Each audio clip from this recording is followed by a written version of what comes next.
Olá, boa tarde a todos, a todas. Conforme o prometido, né, essa nossa pequena videoaula, só para a gente relembrar alguns tópicos e para que a gente possa complementar a nossa carga horária, conforme o combinado. Começamos a ver, no dia 13 de dezembro, né, especificamente, o tópico ação popular. Faltou uma pequena parte, né, e agora a gente vamos relembrar algumas coisinhas e encerrar. Era para eu ter gravado ontem, né? Me desculpem, mas eu não gravei, eu estava meio gripada, né? Fiquei bem gripada ontem. Hoje que eu estou um pouco melhor, às vezes eu vou ter que dar um pause nas gravações um pouco para beber uma água, espirrar, enfim. Mas acho que hoje vai dar para realizar. Então vamos lá. Nós estávamos vendo ação popular. Ela é um dos remédios constitucionais, ela é uma ação constitucional prevista ali no artigo 5º, uma garantia. Nós vimos isso essa semana, fizemos uma revisão sobre esses assuntos quando nós falamos do mandado de segurança. A ação popular, ela é uma garantia, tal qual a ação civil pública, o mandado de segurança, o mandado de injunção, o habeas corpus, o habeas data. Ela está prevista ali na Constituição, no artigo 73, né? Coloquei aqui na tela para vocês, deixa eu ver se a gente consegue ver. Deixa eu estar compartilhando, tá? Qualquer cidadão é parte legítima para propor ação popular que vise anular, e daí a gente fez uma revisãozinha, né? A importância aí do anular, que a gente vai buscar lá no direito administrativo, que a gente vai se referir à possibilidade de declarar a nulidade dos atos administrativos. Então, a nulidade ela é declarada diante do ato ilegal. E também ali anular ato lesivo ao patrimônio público ou entidade de que o Estado participe, a moralidade, ao meio ambiente, ao patrimônio histórico, cultural. Então, aqui a gente já relembra, né, o objeto da ação popular. Então, a ação popular, ela serve aí um instrumento à disposição do cidadão, ou ele é o único legitimado, aí o cidadão, ele terá a legitimidade ativa para ingressar com essa ação em defesa de direitos difusos. Por isso que nós estudamos essa ação, embora a gente veja lá em direito constitucional, nós devemos ver aqui também dentro do processo coletivo, porque ela é uma ação do processo coletivo, tá? Então, vamos lá. E qual a finalidade da ação popular? Proteção do meio ambiente, da moralidade, do patrimônio público, histórico e cultural. Então, vamos lá, esses 5 objetos aí que a ação popular ela visa tutelar: meio ambiente, moralidade administrativa, patrimônio público, patrimônio histórico, patrimônio cultural, tá?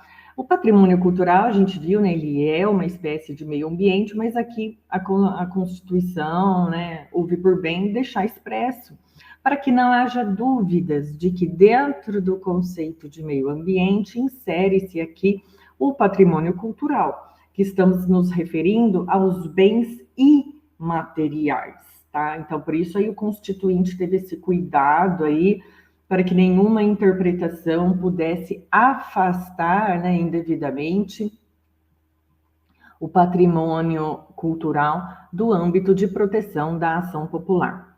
A ação popular, quando a gente estuda lá em direito constitucional, né, a gente verifica, ela é um instrumento de democracia participativa, né? Ou seja, é um instrumento que está à disposição do próprio cidadão para fazer um controle dos atos da administração pública, para a proteção do meio ambiente, enfim. Por isso que a gente fala que é um mecanismo de democracia participativa, que é o próprio cidadão exercendo, né, o seu direito, o seu poder de fiscalização da coisa pública, o que é típico do Estado de Direito e o típico da República, né? O objeto, vimos aí atos ilegais, atos lesivos, né? Lesivos ao meio ambiente, moralidade, patrimônio público, histórico e cultural, tá? A ação popular pode ser preventiva, pode ser repressiva, né?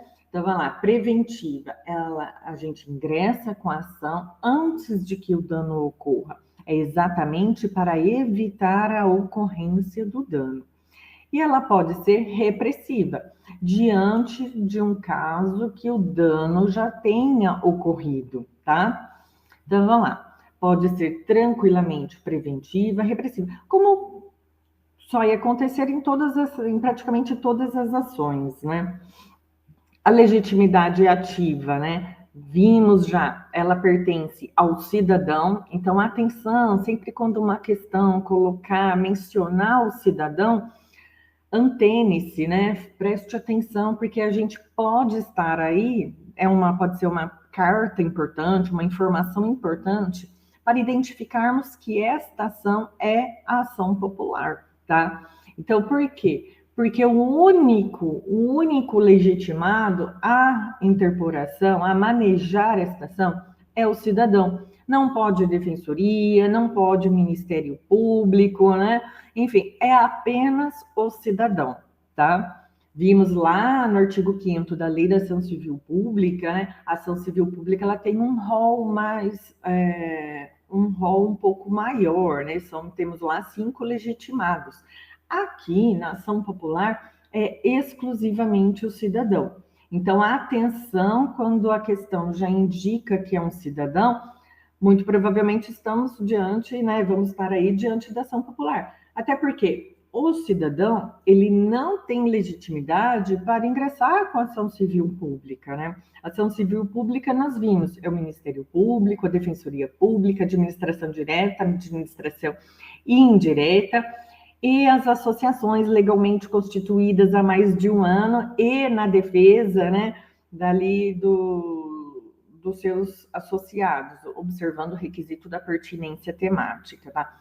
Nesse rol não está elencado um cidadão, uma pessoa comum, eu, você, né, nossos colegas aqui de sala, qualquer pessoa pode ingressar com uma ação civil pública? Não, não pode, tá? Agora, enquanto cidadão, nós temos essa possibilidade de participar do processo coletivo via ação popular, tá? Então, a legitimidade apenas do cidadão e que tipo? Há uma polêmica doutrinária se seria uma legitimidade ordinária ou uma legitimidade extraordinária, mas em se tratando de processo coletivo, a doutrina majoritária aponta para a legitimidade extraordinária, tal qual as ações coletivas e as ações civis públicas, tá? E aqui é uma legitimidade extraordinária, porque o cidadão vai ser legitimado para proteger, ele vai entrar em nome próprio, o cidadão, nome próprio, e vai proteger um direito alheio, porque o meio ambiente não pertence apenas a ele, pertence a todos. A moralidade administrativa não pertence àquele cidadão, pertence a todos nós. Veja, é um clássico exemplo de direitos difusos, tá? Então, aí a gente já compreende que o objeto da ação popular, quando ela coloca esses 5 bens, moralidade, meio ambiente, patrimônio público, histórico e cultural, esses 5 bens são espécies de direitos difusos. Então, a ação popular, ela serve para a proteção de direitos difusos. Então, aí a legitimidade do cidadão é uma legitimidade extraordinária. Ele vai defender, ele vai ingressar em juízo em nome próprio para a tutela de direito alheio. E que direito é esse? O direito difuso. Direito à moralidade, direito ao meio ambiente, o direito ao patrimônio público, histórico e cultural. Viu? Já falamos várias vezes aí que serve para você já ir decorando aí, tá? Ainda no quesito legitimidade ativa, nós vimos aqui, então, como que eu vou comprovar essa legitimidade? Precisa de ser eleitor. A gente vai precisar do documento, do título de eleitor, ou um documento que o valha, né, um documento correspondente, que comprove que essa pessoa, ele é um cidadão, tá? Então, atenção aqui, a gente viu também lá na última aula, né, lá em dia 13 de dezembro, ele não precisa estar circunscrito à região em que aquele título está inscrito. Por exemplo, eu tenho aqui o meu título de eleitor aqui de Tuiutaba. Significa que eu só posso ingressar com uma ação popular aqui em Tuiutaba? Não. Eu posso mudar para Sorocaba, posso morar lá, e o meu título ainda, eu não fiz a transferência, o meu título ficou aqui em Tuiutaba. Significa, então, que lá, como cidadã, morando lá em Sorocaba, eu não posso ingressar com ação popular porque o meu título é daqui? Não, né? Isso o STJ já falou, a gente já tem posição pacificada nesse sentido, de que eu não preciso estar restrita ao meu domicílio eleitoral, tá? Sobre a capacidade, né? Aqui a gente viu que, como é o cidadão que pode ingressar com a ação popular, a gente viu que no Brasil temos lá os adolescentes, né, as pessoas maiores de 16 anos, elas já podem votar. E aí? Eu vou precisar da assistência do representante legal, né? Então, esse tema, ele é um pouco, nós temos duas correntes, há quem defenda que sim, vai precisar da assistência civil, outros vão falar que não precisa dessa assistência, tá? Mas a questão aqui, a questão da assistência civil, há duas correntes, né? Acho que a doutrina se inclina mais aí, né, para falar que não precisaria, né, dessa assistência. Esse tópico aí a gente já discutiu lá na última aula. Mas, no tocante à assistência por um advogado, essa não tem discussão, tá? Porque o adolescente, ele não tem capacidade postulatória. Então, ele quer ingressar com alguma ação popular em juízo. Ok, em defesa do meio ambiente, da moralidade, do patrimônio histórico, cultural e patrimônio público. Tudo bem. Ele vai precisar da assistência do seu genitor, do seu representante legal, sua mãe, seu pai, seu avô, enfim, avô, avó. A matéria é um pouco polêmica, né? Entende-se aí que não precisaria, né? Mas ele vai precisar de um advogado. Um advogado, com certeza, ele vai precisar, porque ele não tem capacidade postulatória. Ele vai precisar, sim, de contratar um advogado. E daí a gente viu também, sendo uma pessoa que não tem recursos para prover as custas de um processo, sem comprometer a própria subsistência, ele pode procurar a Defensoria Pública? Pode, né? Vimos que daí a Defensoria pode atuar na representação do nosso assistido aqui, né? Do nosso ou adolescente ou do nosso cidadão aqui. Mas quem vai ingressar com ação popular nesse caso é o próprio cidadão. É o fulano de tal, é o José, a Maria, o Pedro, o Antônio, vem respeitosamente, representado pelo seu defensor público, abaixo-assinado, propor ação popular, tá? Mas não é a Defensoria Pública que ingressa com a ação. A Defensoria Pública, tal qual o Ministério Público e outros legitimados lá da ação civil pública, não podem ingressar com ação popular. Ok? Então, o primeiro tópico aí a gente já tinha visto, só para dar uma revisada, né, no quesito legitimidade ativa. Atenção aí, então, quando falar cidadão, veja que a questão pode estar te dando uma dica preciosa de que essa será uma ação popular, tá? A legitimidade passiva, e daí paramos aqui, né? A legitimidade passiva, Quem vai ocupar o meu polo passivo? A ação será proposta contra quem, né? Então, isso é um tópico legitimidade passiva. E quem vai ocupar o meu polo passivo ali? Quem será o meu réu ou ré na minha ação popular? Será o agente público responsável pelo ato, né? A pessoa jurídica lesada, os beneficiários diretos pelo ato.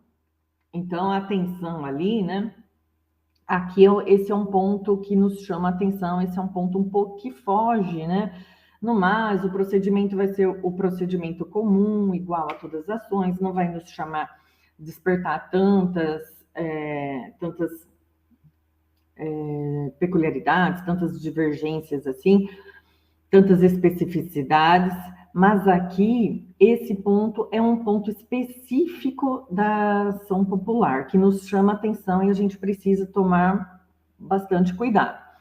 Alguns autores chamam isso de intervenção móvel ou legitimidade bifronte.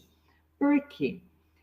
Quando ele identifica, né, quem deve ocupar o polo passivo, né, ele nos traz ali três categorias, né? O agente público responsável pelo ato, a pessoa jurídica lesada e os beneficiários diretos. Atenção, que questãozinha de concurso eu já vi aí, vai colocar os beneficiários indiretos. Não, são os beneficiários diretos, né? Cobrando aí a literalidade da lei.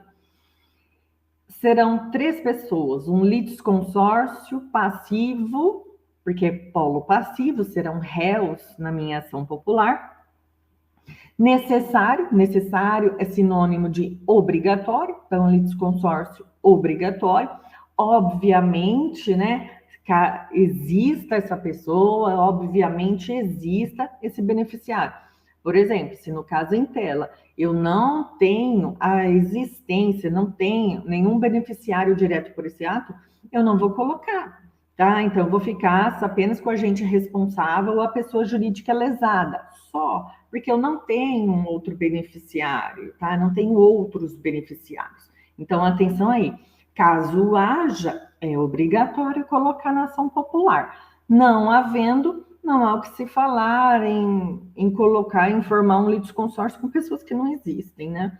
Então, ele é litisconsórcio passivo, necessário, sinônimo de obrigatório, e simples, né? A classificação lá do litisconsórcio, só relembrando, né, as aulinhas de processo, ela se contrapõe no litisconsórcio unitário. Litisconsórcio unitário é aquele em que a decisão será a mesma para todos os litisconsórcios. Aqui, o litisconsórcio é simples, ou seja, eu posso ter uma condenação diferente entre os meus três, ou dois, ou três litisconsortes, tá? Então, simples, que não é a mesma decisão para todas. Eu posso, eventualmente, ter uma culpa, uma responsabilidade menor de um ente do que outro, um pode ser absolvido, outro pode ter feito algo mais gravoso, ter uma responsabilidade mais grave, enfim, pode ser diferente, tá? Então, por isso que é litisconsórcio simples, tá? E o que é essa legitimidade bifronte? Também chamada de intervenção móvel. Significa que a pessoa jurídica lesada, ela tem três opções, ela tem três possibilidades de se posicionar ali no processo. Isso vai depender de uma avaliação estratégica do advogado, do seu procurador, do que mostrar qual o melhor caminho para a pessoa jurídica lesada, prejudicada ali. Ela pode defender o ato, falar, não, isso aqui não foi imoral, isso aqui não ofende a moralidade, isso aqui não ofende o meio ambiente, não viola o patrimônio histórico, o patrimônio público, enfim.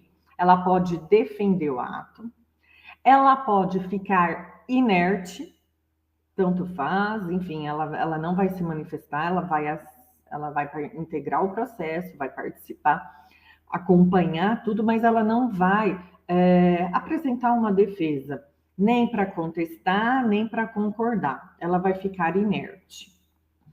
ou ela pode se tornar litisconsorte ativo. Ou seja, aqui que é a intervenção móvel, ela pode migrar de polo. Ela pode sair do polo passivo e migrar para o polo ativo, tá? Por isso que intervenção móvel, inicialmente ela foi arrolada como réu, né? Como uma ré. E ela pede, ela acha melhor estrategicamente, ela se posicionar no campo do autor. Então, ela pede para se habilitar como litisconsorte ativo. Daí ela passa a atuar no processo ao lado do cidadão autor da ação. Tá? Então, isso é a possibilidade, né, de intervenção móvel, ou também chamada de legitimidade bifronte, porque ela sai de uma fronte, né, e ela passa para outra, né? Então, isso está previsto ali no artigo 6º, parágrafo 3º, tá?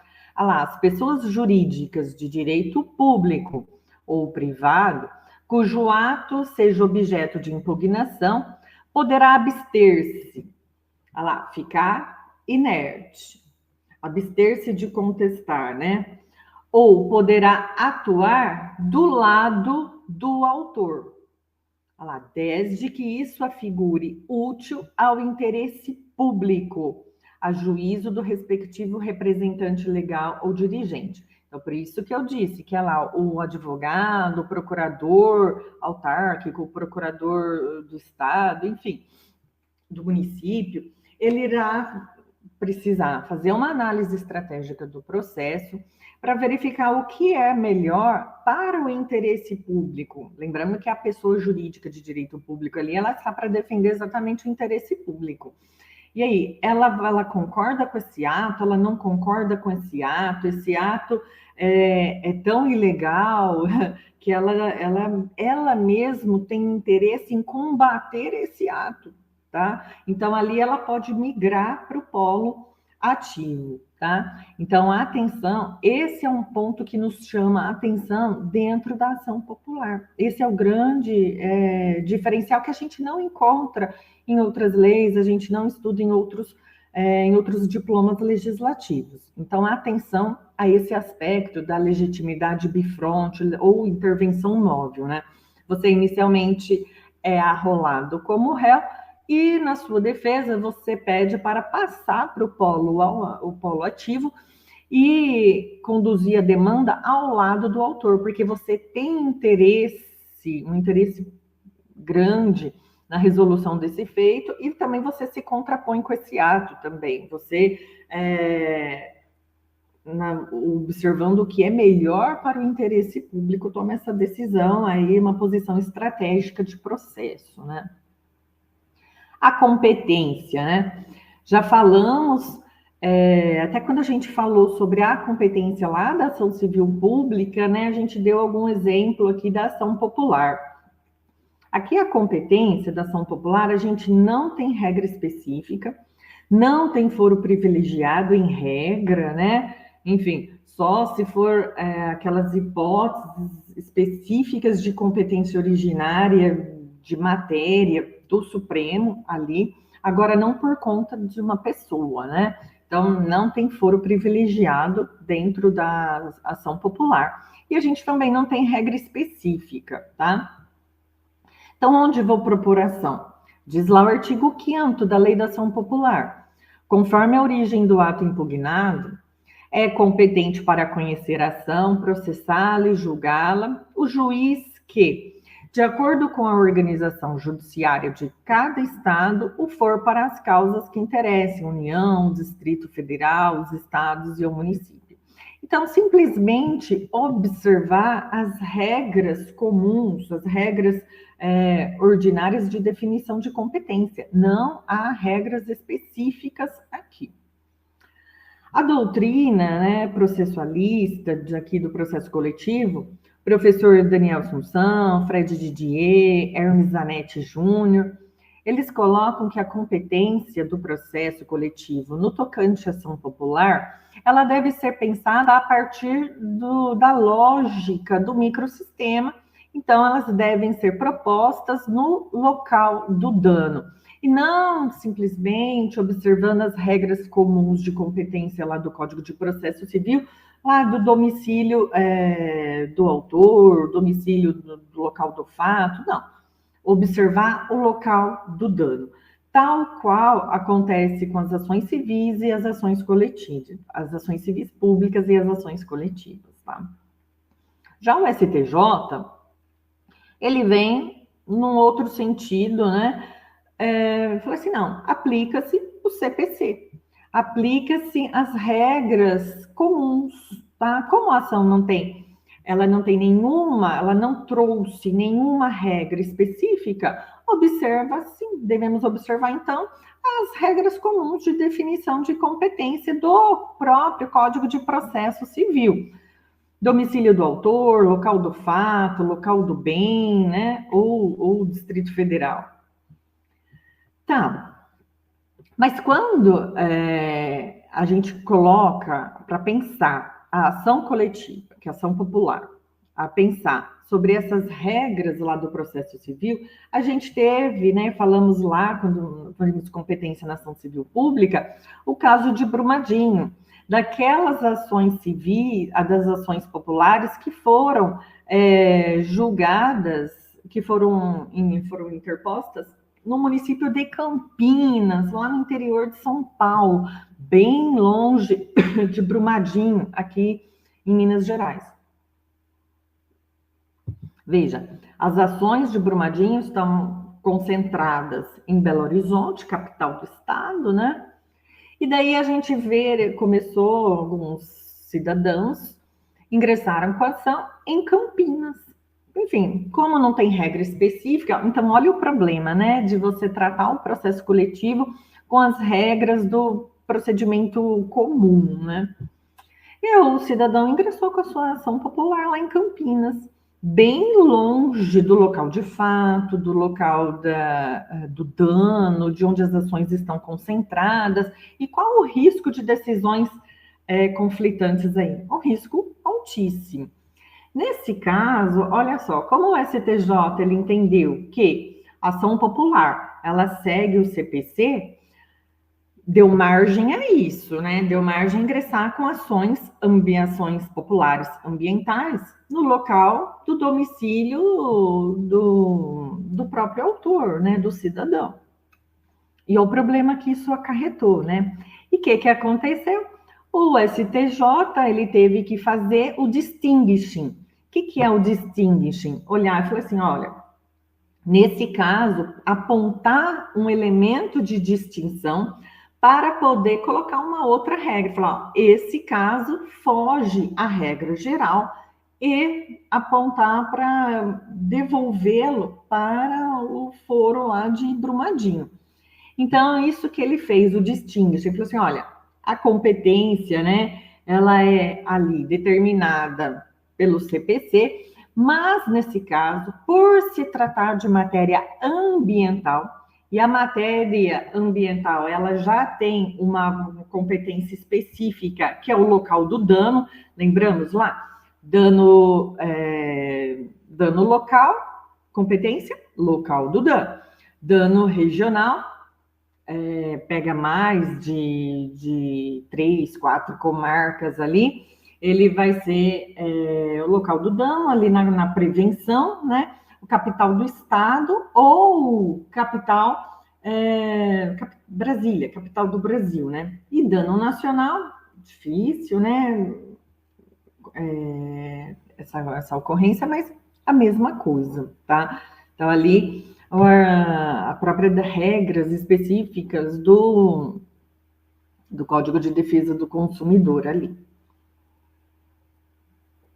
O STJ, então, ele observou, olha, ações populares que tratem de matéria ambiental, a gente tem que fazer uma distinção e colocar essas matérias pelo local do fato, local do dano, tá? Isso aí foi lá no conflito de competência 164-362. Falamos dele, né, quando a gente viu lá a regra de definição de competência da ação civil pública, mas rememorá-lo, vamos relembrá-lo, né, aqui novamente, tá? O procedimento. O procedimento da ação popular, ele está previsto aqui na própria lei. Ele vai ser o procedimento comum, né, com algumas peculiaridades, né? Então, vamos lá, por exemplo, prazo de contestação, 20 dias, mais prorrogáveis, né, por mais 20 dias. Aí, isso precisa de requerimento e aí demonstrar que é uma prova de difícil produção, né? Lá no procedimento ordinário, né, prazo de contestação, 15 dias. Aqui, 20 dias, prorrogáveis por mais 20 dias, demonstrando ali, pedindo, fazendo o requerimento de prorrogação de prazo e demonstrando ali que é uma prova de difícil produção, tá? Se não houver provas, 10 dias para as alegações e sentença em 48 horas. Havendo provas, né, vão ter toda uma fase probatória, depois audiência de instrução e julgamento, o juiz vai proferir a sua sentença na própria audiência, né, audiência de instrução e julgamento, ou em 15 dias, tá? Aqui no procedimento, a gente viu também, né, a desistência do autor ou absolvição de instância, que está ali, né, na lei da ação popular. O que significa absolvição de instância? É uma expressão antiga, né, dos códigos de processo civil anterior, né, do CPC antes do 73, acho que era 39, se não me falha a memória. Lá do CPC, ela se referia às hipóteses de extinção do processo sem julgamento do mérito. Então, lá, o que é absolvição de instância? Né? A parte deixou de promover as suas diligências, deixou de regularizar algum ato para o qual ela foi intimada, enfim. E esse processo será extinto. Então, ele não terá uma análise de mérito. Isso que a gente chama aí absolvição, chamava-se, né? Uma expressão mais antiga. Absolvição, desculpa, absolvição de instância. Nesse caso de desistência do autor ou absolvição de instância, serão publicados editais, né, ali no artigo, conforme o artigo 7º da Lei da Ação Popular, para chamar qualquer outro cidadão para assumir esta ação, ou o MP, tá? O MP aí, ele é obrigado, né? Obrigado, se for uma ação viável, né? Não pode ser uma ação temerária, uma ação fadada ao fracasso, fadada ao insucesso, uma ação sem o mínimo de razão. O MP não pode ser obrigado a manejar um instrumento, manejar uma ação dessa, né? Ele é obrigado a seguir com uma ação temerária. Não, claro que não, né? Daí esses princípios, né? Acho que estou com a prova do diurno aqui, acho que foi a prova do diurno, né? Sobre a assunção de competência, né? Nós tratamos de 2 princípios quando a gente fala lá da assunção de competência no processo coletivo. E quais eram esses 2 princípios, né? Ou seja, quando que você assume a competência?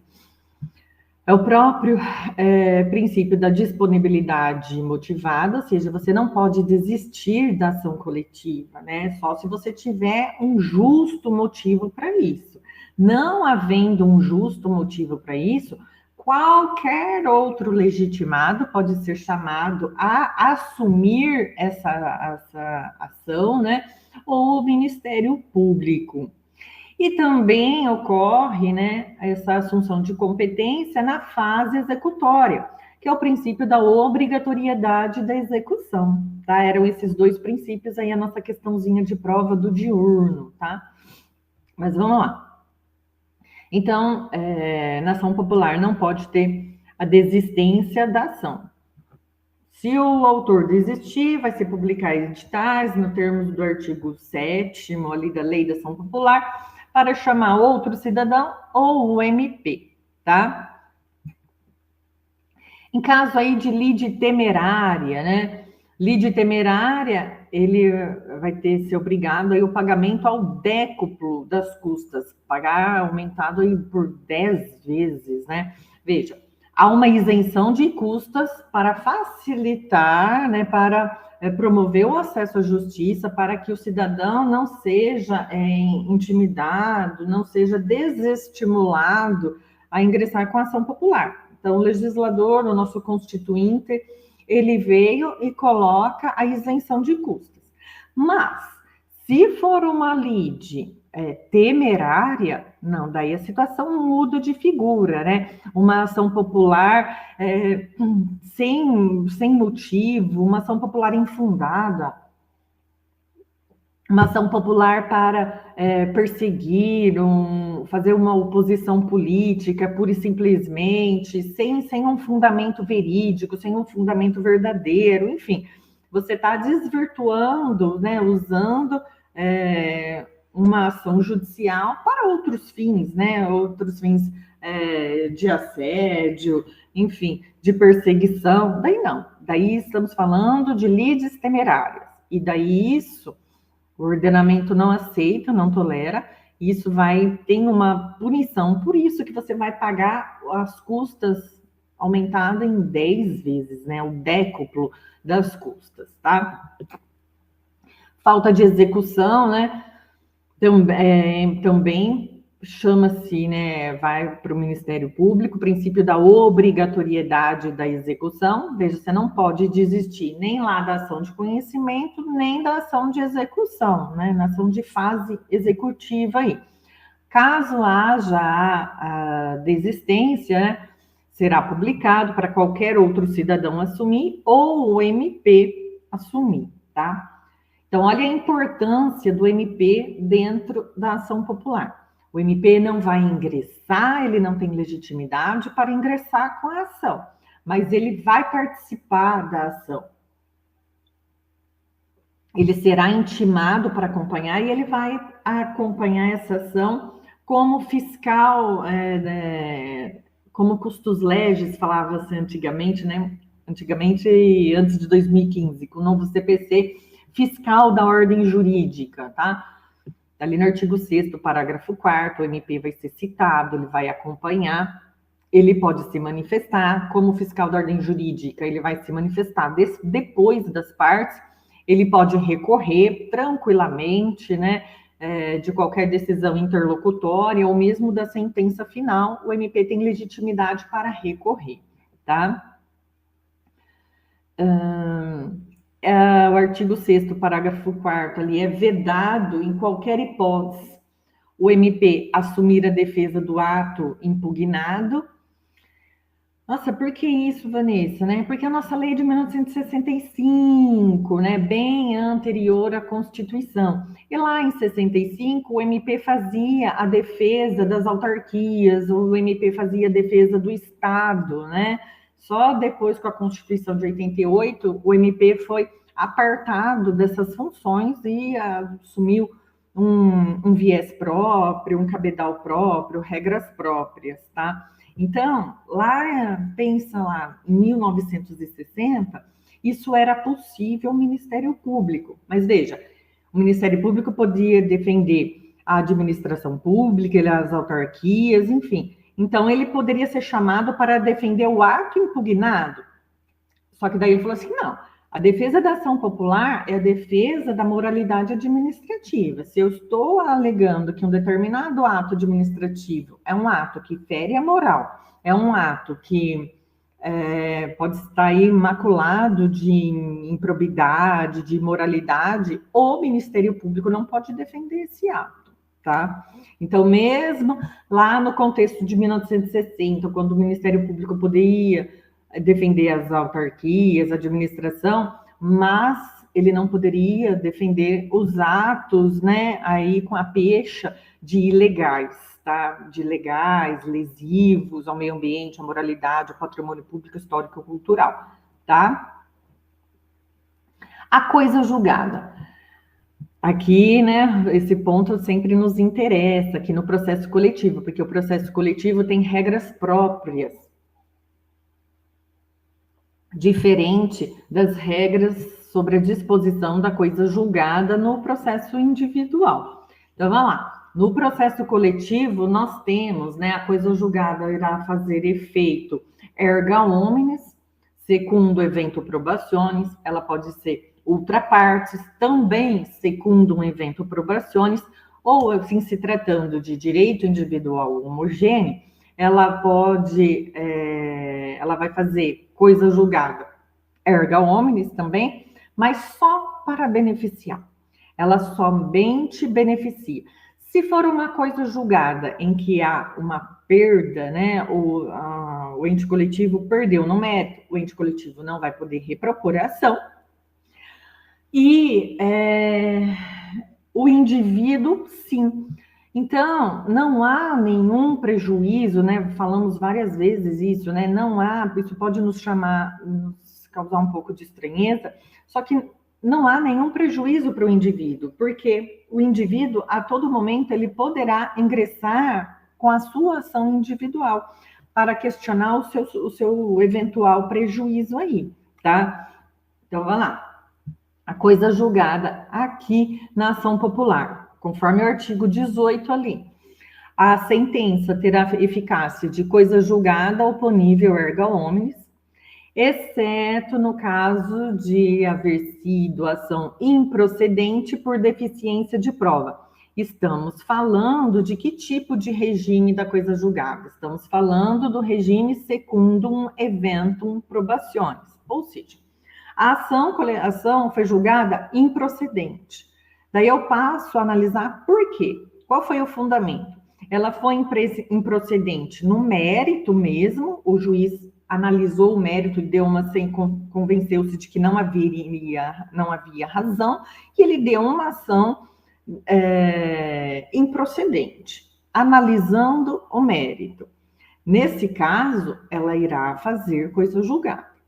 Agora, se foi uma ação improcedente, mas sim uma análise de mérito, foi uma ação improcedente porque não houve provas suficientes.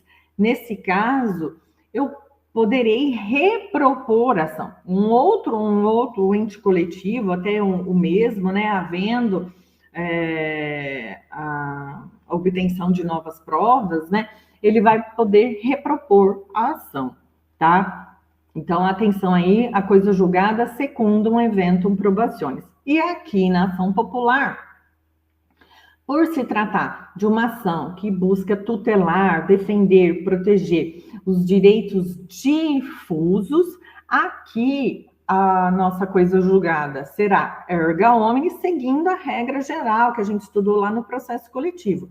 Então, como é uma ação que busca proteger direitos difusos, claro que aqui não são todos os direitos difusos, são aqueles elencados ali no artigo 5º, 73 da Constituição. Moralidade, meio ambiente, patrimônio público, patrimônio histórico, patrimônio cultural, né? Que isso aí a gente já falou, busca decorar, né? Tenta decorar esses bens que são tuteláveis via ação popular. Só que esses 5 bens são bens de categoria de direitos difusos. Então, a ação popular serve para proteger direitos difusos. Então, ela segue a regra geral, que ela será coisa julgada erga omnes para todos e secundum eventum probationis. Ou seja, eu preciso olhar a prova. Foi julgado improcedente, eu analiso a prova. Se foi uma prova suficiente, e mesmo assim ela foi improcedente no mérito, ok. Agora, se foi uma prova inadequada, insatisfatória, insuficiente, que acarretou o julgamento improcedente da ação, aqui ela vai ser julgada improcedente, mas havendo novas provas, a ação poderá ser reproposta. E isso não ofenderá a coisa julgada, tá? Vimos essas regrinhas lá na ação popular, lá na ação civil pública. Reexame necessário, né? Reexame necessário, remessa necessária. Alguns autores chamam de remessa necessária invertida. O reexame necessário, também chamado de duplo grau de jurisdição obrigatório, era antigamente chamado de recurso de ofício, o que não é um nome legal, porque não é bem um recurso, né? Não é bem um recurso, porque recurso é um ato da parte, e aqui não é um ato da parte. O recurso é um ato voluntário, e aqui não é um ato voluntário. Aqui, havendo uma sentença que conclui pela carência ou improcedência da ação, está sujeito ao duplo grau de jurisdição, também chamado de remessa obrigatória. O próprio juiz não é a parte, por isso que não é legal chamar esse instituto de reexame, de recurso de ofício, porque não é um recurso. Recurso é ato da parte, e aqui não é ato da parte, é o próprio juiz. O juiz, quando ele profere a sua sentença, e essa sentença ou é por carência da ação, ou improcedência da ação, ou seja, o cidadão perdeu. Toda vez que o cidadão perder aqui, o juiz remete essa sentença para o tribunal, para que o tribunal reexame a matéria. E essa entrega, né, essa remessa do juiz de primeira instância para o tribunal é obrigatório. Então, por isso que reexame necessário, remessa obrigatório, reexame necessário, tá? Duplo grau de jurisdição obrigatório. Teve a decisão de primeira instância, só que foi uma decisão não favorável ao cidadão. Ou ela foi por carência da ação, sem mérito, ou ela foi por improcedente, né? Ela foi uma análise de mérito. O próprio juiz já automaticamente já manda esse processo para o tribunal reexaminar, ok? Então, aí... E por que invertido, né? Porque, veja, é o reexame necessário, o remessa necessário. Ela está prevista lá no CPC, se eu não me engano, ali perto do 500, acho que 486, 96, por ali, né?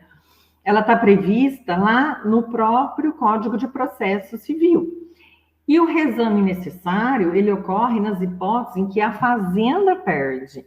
Então, ele é uma medida pró-fazenda. Então, quando a fazenda perde, o próprio juiz, né, naquelas hipóteses lá do 486, 96, naquelas próprias hipóteses, ele já remete obrigatoriamente para o tribunal, para que o tribunal reexamine a matéria, verificar se é mesmo uma sentença contra a fazenda.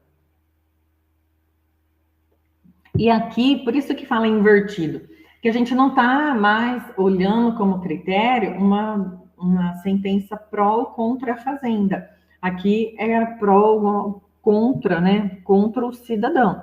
E às vezes, se for no caso, pode, né, ser no caso de uma moralidade administrativa, se o cidadão perdeu e do outro lado estava a fazenda e a fazenda ganhou, mas mesmo assim vai ter reexame necessário contra ela, tá? Então, por isso que remessa necessária é invertida, né? Para alguns doutrinadores que preferem chamar por esse nome só para a gente entender o que está invertido aí. Porque a lógica do reexame é uma decisão pró-fazenda, né? Então, assim, se foi uma decisão que prejudica a fazenda, manda para o segundo grau, manda para o tribunal para ele reanalisar, para ele reexaminar, tá? Então, veja, então é uma medida favorável à fazenda. Aqui, na ação popular, a gente tem o reexame necessário ali no artigo 19, só que ela não é uma medida que a gente olha a fazenda, mas sim a gente olha o tipo de sentença. Se foi de carência ou improcedência, se for de improcedência, o cidadão perdeu, daí a gente remete para o tribunal, tá? E se for procedente, daí não tem, tá? Não tem reexame necessário, é apenas ali na hipótese trazida pelo artigo 19. Carência da ação ou improcedência da ação. Qual a natureza jurídica, né, desse reexame necessário? Esse reexame necessário, né, ele é condição de eficácia da sentença. a sentença não irá produzir efeito enquanto ela não for confirmada pelo tribunal, ok? Então, vamos lá. Prescrição. Aqui a prescrição, a lei da ação popular, ela traz para nós, né, um prazo de prescrição para se propor a ação popular de 5 anos. Atenção, né, que o STJ, a jurisprudência nacional, já temperou isso, né, porque se for questão de responsabilidade ambiental, é imprescritível, tá? Temos outras hipóteses também, que daí a importância de acompanharmos, né, a jurisprudência. A literalidade da lei, a gente tem o prazo de 5 anos para propor ação popular sob pena de prescrição. Uma tese, né, tese de precedente qualificado ali pelo STJ, tese número 6, o prazo para o ajuizamento da ação civil pública é de 5 anos, aplicando-se por analogia o prazo da ação popular, considerando que as duas ações fazem parte do mesmo microsistema. Lembra que falamos lá, quando a gente apresentou o microsistema, fizemos uma série de bolinhas todas conectadas, né, como se fosse um sistema planetário, que elas estão ligadas entre si. Veja, a lei da ação civil pública, ela não trouxe, ela foi silente quanto a prazos prescricionais. E qual prazo eu aplico para a ação civil pública? O prazo da ação popular. Por quê? Estas duas leis, tanto a lei da ação civil pública quanto a lei da ação popular, elas fazem parte do microsistema. Então, havendo silêncio em uma e havendo menção expressa em outra, nós vamos interligá-las, né? Aplicá-las em conjunto. Isso que a gente chama de diálogo das fontes. Eu vou aplicar para uma ação civil pública um prazo que está previsto lá na lei da ação popular, tá? Então, isso é o diálogo das fontes, a aplicação integrada, tá? Isso que confere, isso que faz com que essas ações, todas essas leis, né, integrem o que a gente chama de um microsistema, tá? Suspensão de segurança, atenção. É o último tópico, falamos na sexta-feira, né? Tanto diurno quanto noturno. Falamos sexta-feira sobre o Instituto da Suspensão de Segurança. Ele está previsto lá na lei do mandado de segurança. Ele leva esse nome, suspensão de segurança, porque ele foi inicialmente previsto lá atrás na lei do mandado de segurança. E depois ele veio ampliado para outras ações. Então, ele saiu lá da lei de mandado de segurança, ele foi replicado na nova lei de mandado de segurança, dessa lei ele também foi replicado na lei da ação popular e também na lei da ação civil pública e na lei 8437 de 92, tá? Que expandiu para outras ações cíveis, expressamente a ação popular, tá? Então, nós temos o Instituto da Suspensão de Segurança previsto na lei do mandado de segurança, ele não está previsto na lei da ação popular, mas ele se aplica à ação popular por conta da extensão promovida pelo artigo 4º da lei 8437 de 92, tá? Especificamente no artigo 5º, parágrafo 4º, fala lá, na defesa do patrimônio público, caberá a suspensão liminar do ato lesivo impugnado. Então, lá, na defesa do patrimônio público, caberá a suspensão liminar. O que é essa suspensão liminar? É a mesma coisa que a gente está falando da suspensão de segurança, suspensão de liminar, suspensão de acórdão, mesmo nome, né? Vários nomes aí para o mesmo instituto, né? O nome consagrado aí, suspensão de segurança. O artigo 5º, parágrafo 4º, específico da Lei da Ação Popular, ele fala na defesa do patrimônio público. Daí você vai pensar, então se for defesa da moralidade administrativa, não tem suspensão de segurança. Se for em defesa do meio ambiente, não tem suspensão de segurança. Tem, tá? Vamos lá. Essa lei é de 1965 e o Instituto da Suspensão de Segurança estava previsto lá na Lei do Mandado de Segurança, lei anterior ainda do Mandado de Segurança, acho que era 1533 de 1951, né? Estava previsto lá. Daí ele trouxe aqui, né, com essa seguinte literalidade: na defesa do patrimônio público caberá suspensão de liminar. Mas em 92, recentemente, né, 1992, a Lei 8437 expandiu o Instituto da Suspensão de Segurança para várias ações cíveis aí contra as pessoas jurídicas de direito público.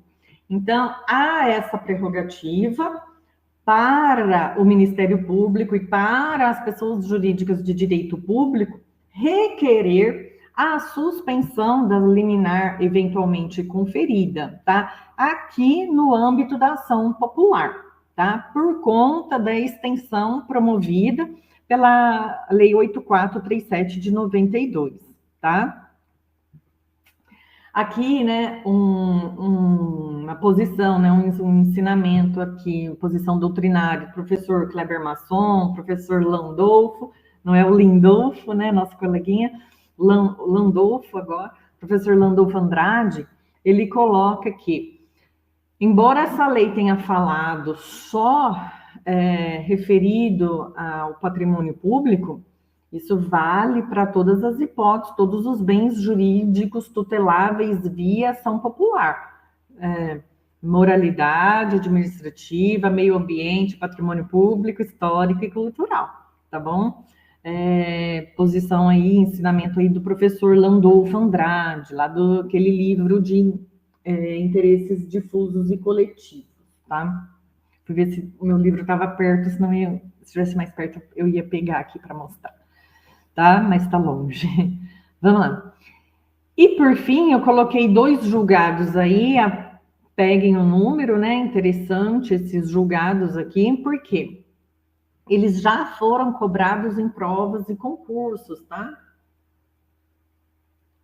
Então, vamos lá. O que eu destaquei aqui?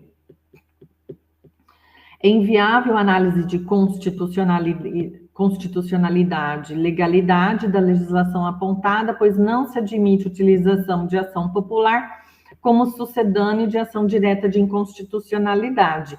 Uala, né? A gente já tinha visto isso também lá do mandado de segurança, falamos na terça-feira, né? Não cabe mandado de na terça e na quinta, né? Falamos essa semana, não cabe mandado de segurança para questionar a lei em tese, não cabe mandado de segurança contra a lei em tese, porque você vai deturpar o mandado de segurança para a função de uma ação direta de inconstitucionalidade. A mesma coisa aqui sobre a ação popular, tá? Não posso querer usar a ação popular como um substituto incorreto, indevido, de uma ação direta de inconstitucionalidade, de uma ADPF, enfim, tá? Não pode.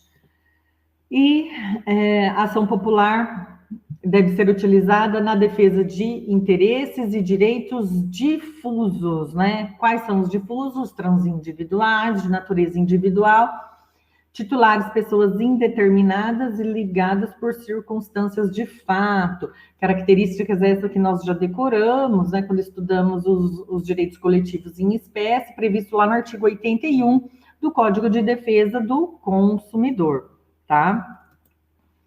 Meus caros, esses eram alguns pontos que faltavam, né, para a gente dar uma revisada, para a gente fechar esse assunto de ação popular. Só para ficar claro, né? Veja, da mesma forma que a gente falou da ação popular e da ação civil pública, eu não posso usá-las como substitutos de uma ação direta de inconstitucionalidade, uma ação, uma DO, uma declaratória de constitucionalidade, ou mesmo uma DPF, tá? Eu não posso desvirtuar essa ação. Mas veja, eu posso ter, tanto quanto eu tenho lá dentro da ação civil pública, dentro da ação popular, um pedido de declaração de inconstitucionalidade. A gente viu isso, sempre tem, né, dentro dos livros de Constituição, sempre um último tópico ali, posso pedir a declaração de inconstitucionalidade de uma determinada norma dentro de uma ação civil pública? Pode. Só que a questão, esse não pode ser o pedido principal. Ele tem que estar na fundamentação e ele tem que ser causa de pedir. Eu não posso ingressar com ação civil pública para pedir a da inconstitucionalidade de uma norma. Mesmo raciocínio para ação popular. Eu não posso ingressar com uma ação popular como substituto de uma ação direta de inconstitucionalidade. Eu não posso usar uma ação popular para querer afastar uma norma com efeitos erga omnes para todos. Não, isso não é objeto da ação popular, isso é objeto de uma ação direta de inconstitucionalidade. Mas dentro da ação popular, eu posso pedir a declaração incidental de inconstitucionalidade de uma norma. Ou seja, ela vai ficar apenas ali na fundamentação, ela não vai para o dispositivo, ela não vai fazer coisa julgada, ela não vai ter eficácia erga omnes, tá? Ela vai ficar apenas na fundamentação. O mesmo raciocínio que vale para a ação civil pública, vale aqui para a ação popular também, ok? Desculpa. Meus caros, meus queridos, minhas queridas, né? Era esses tópicos aí que faltavam para a gente fechar, né? Deu mais de uma hora, né? Falei que ia ser um videozinho de 40 minutos, deu mais de uma hora, mas é que a gente revisou alguns pontos para ficar tudo completo, revisamos alguns pontos, já encerramos, né? Espero que gostem, relembrar aquela época de pandemia, de Teams, né? A gente fazia assim, né? Mas espero que gostem, espero que dê para aproveitar e a gente se encontra aí terça-feira, terça-feira o noturno, quinta-feira o diurno, ok? Boa semana para todos aí, muito obrigada pela atenção, espero que seja útil, ok? Até mais. Tchau, tchau, beijão.